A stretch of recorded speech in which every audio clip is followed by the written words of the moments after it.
यह सवाल अक्सर पूछा जाता है कि आखिर एक कवि ने राजनीति में कदम क्यों रखा, लेकिन शायद सवाल उल्टा होना चाहिए। जब देश अन्याय के सामने खड़ा हो, जब समाज असहज हो, जब लोकतंत्र स्वयं सवालों से घिरा हो, तो क्या कविता अकेली रह सकती है?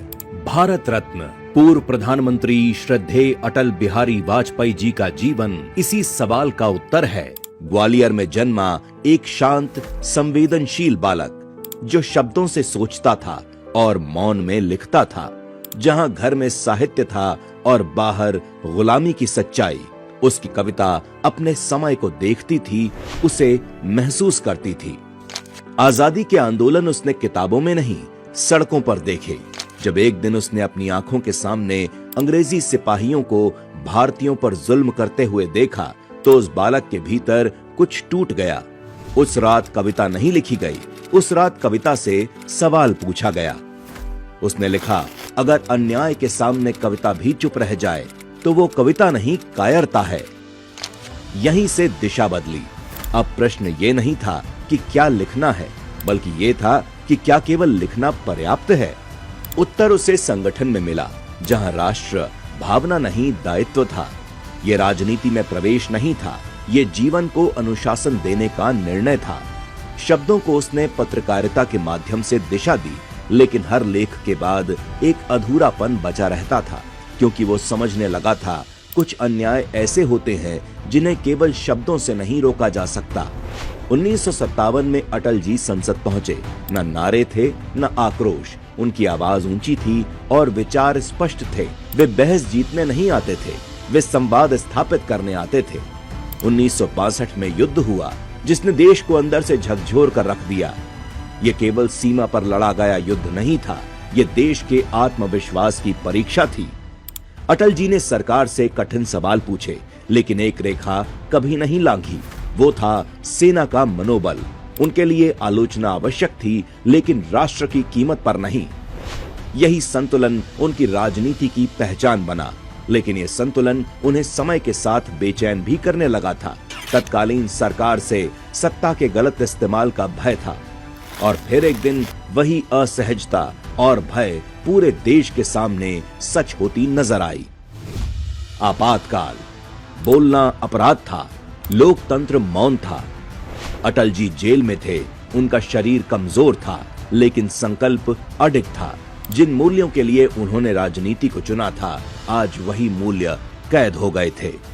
जेल की दीवारों के बीच उन्होंने लिखा, न दैन्यम न पलायनम, न झुकना न पीछे हटना, क्योंकि इस मोड़ पर चुप्पी केवल उनकी हार नहीं होती, ये लोकतंत्र की हार होती।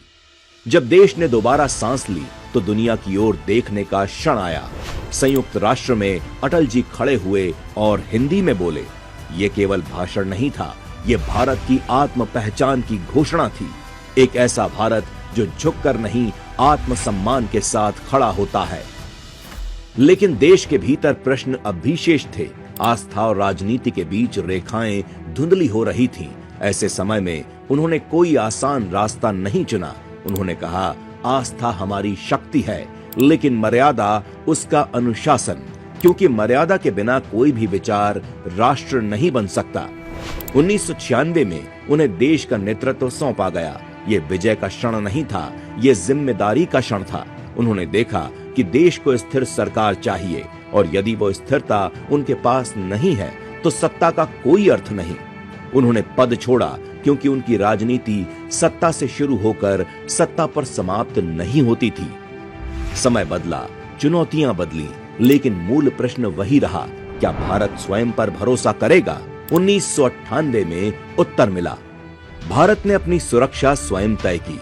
शक्ति अर्जित की गई, प्रदर्शन के लिए नहीं, संतुलन के लिए, और उसी शक्ति के साथ संवाद का रास्ता भी चुना गया। यही थे अटल। इतिहास ने भारत रत्न पूर्व प्रधानमंत्री श्रद्धेय अटल बिहारी वाजपेयी जी को फिर परखा। देश के सामने फिर एक चुनौती आ खड़ी हुई, कारगिल युद्ध। निर्णयों में जल्दबाजी नहीं थी, क्योंकि नीति पहले से स्पष्ट थी। युद्ध के बाद उन्होंने देश को जोड़ना चुना, सड़कों से, संचार से और अवसरों से। उनका विश्वास था कि सुरक्षा केवल सीमाओं से नहीं आती, वो अवसरों से आती है। समय आगे बढ़ता गया, शरीर थकता गया, लेकिन विचार और अधिक स्पष्ट होते गए। अंत में वही प्रश्न लौटता है, एक कवि ने राजनीति में कदम क्यों रखा?